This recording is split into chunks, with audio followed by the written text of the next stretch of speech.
Hey guys, hope you had a lovely weekend and welcome to my new channel. My interest in Formula 1, technology and the automotive industry made me create this secondary channel to concentrate more on the automotive and the Formula 1 aspect of my hobby. Now my main channel is going to be dedicated about tech and smartphones and laptops, etc. And this channel is going to be concentrating on automotive content like bikes, cars, modifications, self-precautionary protection, and most importantly, Formula 1. So this is going to be my new journey into automotive journalism. So hope it works. I'm willing to learn, so let's get started with the first video on this channel.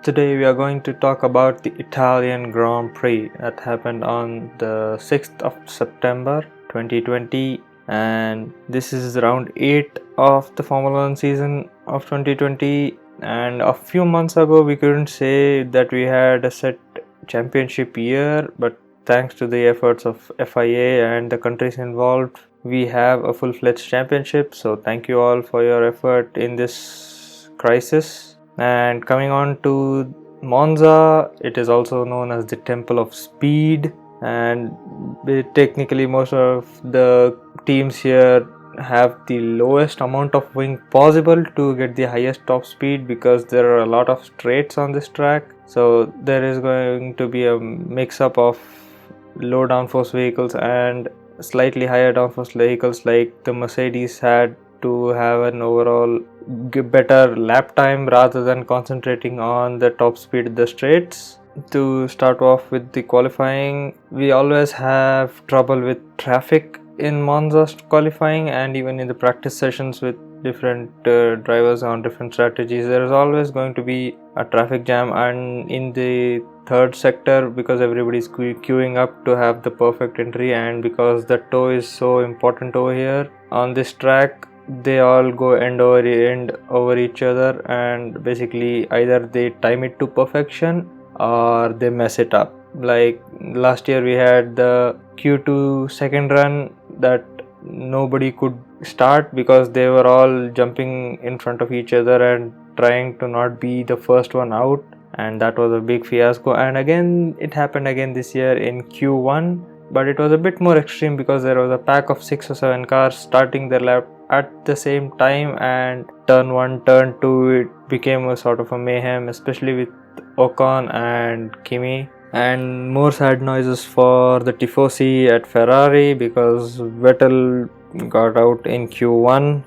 This is starting to become more of a trend for Vettel and Ferrari, that they are having difficulties getting to Q3. And with the ban of party modes and qualification modes, and the engines have to run on a single mode in quali and in the race, starting on this race, the Williams lost out on their edge and they were out of Q3. Coming on to Q2, we lost the other Ferrari, so sad noises again, because Ferrari won last year with Charles and they enjoyed, the crowd was amazing last year. This year sadly we didn't have a crowd, but there were a lot of faces plastered on boards to mimic a crowd.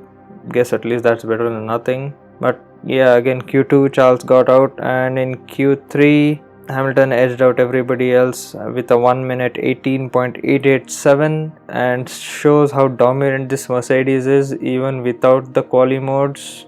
And the nearest competitor, that is not a Merc engined car in the front, is Carlos Sainz and P3 with an 800ths of a second gap.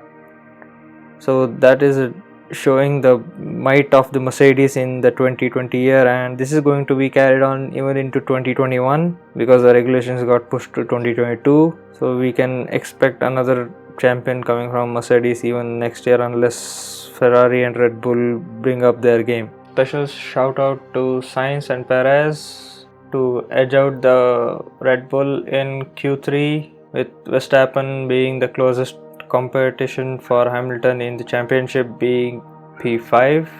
Now coming on to the race, with the might Mercedes showed in quali, we were thinking it would be another straightforward race like Spa last week and it would be a boring affair. But this is Monza. Monza is never boring. So in the start, Bottas at P2 had a bad start and was already down into turn 1, and by turn 5 he was already 4th, and at the end of lap 1 Bottas was 6th.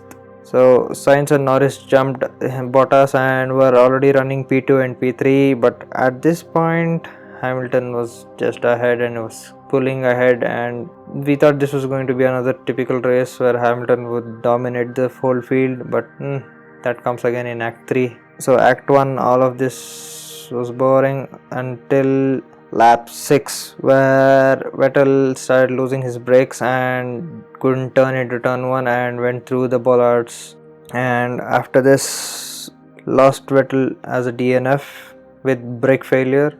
Now it was a normal affair all the way up till lap 19, where it started getting spicy. This is Act 2 of the race, where Kevin Magnussen stopped his car right at the pit entry after Parabolica, and the car was parked in such a way that the marshals had to push it into the pit lane because there was no place to push it back. And with all of this mayhem, the safety car was pulled out and the pit lane entry was closed, but I don't know what happened, but Hamilton and Giovinazzi did not see those signs and pitted anyway, so there was a penalty coming their way.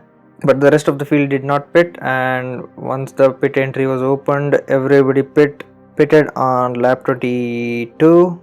Then as soon as everybody finished their pits, the safety car came in at lap 23, and it was a normal restart, nothing fancy, nobody fighting for position, it was just normal. But 2 laps later, calamity. Charles crashed at Parabolica, and it was a big crash. He lost control of the rear and boom. So the safety car was called out and the race was red flagged. In the middle of all of this mayhem, Lando Norris was under investigation for excessively slowing down at the pit entry because he and Sainz were pitting back to back, and he had to create a small gap to not be stopped. So he timed it perfectly, but it was kind of cheeky, but no further action was taken. So Act 3, the race after the red flag, there was another formation lap and they lined up for a regular start again. Here Stroll was P2 and Gasly was P3 behind Hamilton, and by turn 2 Stroll was already down 3 places and was behind Gasly and Sainz.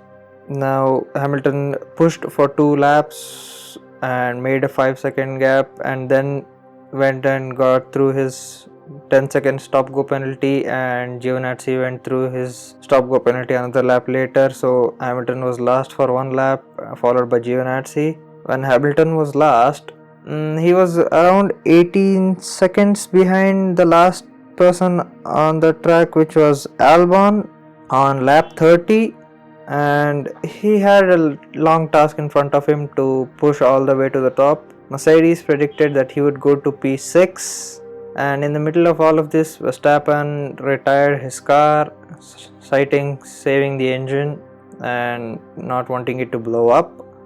So Gasly was leading, followed by Kimi, Sainz, Norris, with Stroll in the middle of both of them, and Bottas in 6th.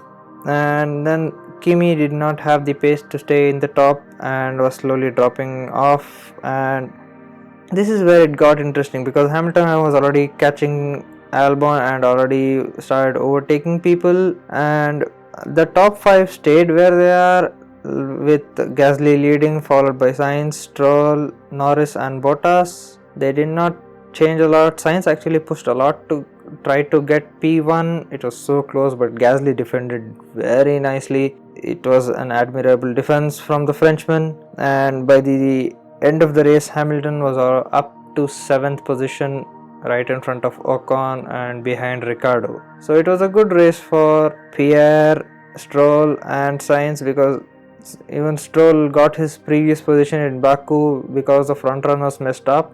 So it was kind of a mixed situation, and the situation was thrown at them and they took full advantage of it. So by far this was the most entertaining race of 2020, and only Silverstone's last few laps can compare, or Germany 2019. Yeah, nobody can hold a candle to Germany 2019, but this gets close. So Pierre got his first win in an AlphaTauri and not the Red Bull, which is ironic, but you get what you get. And the last podium for AlphaTauri, previously known as Toro Rosso, was with Vettel in 2008 at Monza itself, so it was an emotional moment for them. And the last Frenchman who won was Olivier Panis in Monaco in 1996, so Pierre was representing his country, and with everything that has happened to Pierre in the last year with Anton Hubert, he deserved this win. And yeah, it was an emotional win for him. With Spa was there last week, and that was an emotional turmoil for him. So well done, Pierre, good job. Enjoy this moment. Sainz was so close to the win, so it was a bittersweet moment for him, and Stroll with the Racing Point was just happy to be on a podium again. And to end this all off, I have a few words to say about Williams, because it was the last independent team all the way till last week, and Frank and Claire Williams are leaving the team after this race. So respect to you guys. We loved you, and Williams will not be the same without you. So deep respect for you all. Hope you have fun in your future endeavors, but we want to see you in the paddock roaming about, even though you're not going to be in the team, and we want to see both of you here joined in the F1 legacy forever. That's it, I think, for today, because this was an emotional race, and this was a good race for me to commentate about, and so I took the plunge, and here we are. Hope you like this content. Comment on what drivers I missed to mention, give a like, get subscribed, and I'll see you guys in the next one. Stay home, stay safe, peace.